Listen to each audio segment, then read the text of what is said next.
զուտ հայտարարություն պիտի անեմ, շատ եմ ցավում, որ այսպիսի ընթացք է ստանում, ուզում եմ վստահեցնել նաև բնականաբար հանրության համար, որ մեր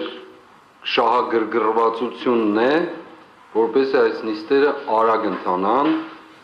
ապացուցողական եւ այլն, այս բոլոր քայլերը հստակ կերպով շատ արագ առաջանան։ Մեր նպատակը չի գոնե այսպես կոչված մեղադրյալների, իմ ասելով արդարների, որպեսզի որևէ ձևով հետաձգվեն նիստերը։ Եվ շատ վատ եմ զգում ինձ, երբ որ այս նիստերը հետաձգվում են կամ ընդմիջվում են այս կամ այն պատճառներով, նշանակություն չունի։ Եվ ուզում եմ առիթից օգտվելով պատվարժան դատարան նախ ներողություն խնդրել մեր ժողովրդից, ովքեր գալիս են ժամեր են տրամադրում,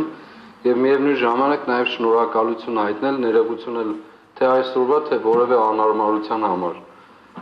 Եվ շատ կխնդրեմ, որպեսզի մեր գործընթացը արագ ընթանա, որքան արագ, այնքան լավ։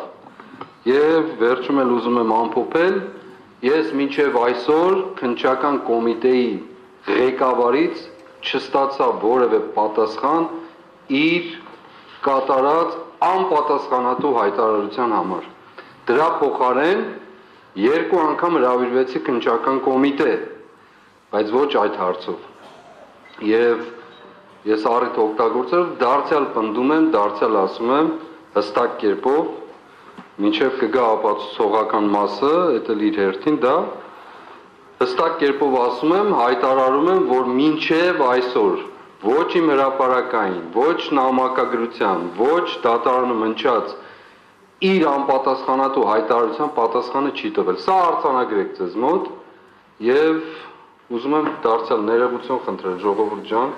բոլոր անհարմարությունների համար եւ նաեւ շնորհակալություն հայտնել ձեզ։ Շատ ապրեք, Աստված օգնի բոլորին։ Եվս մեկ բան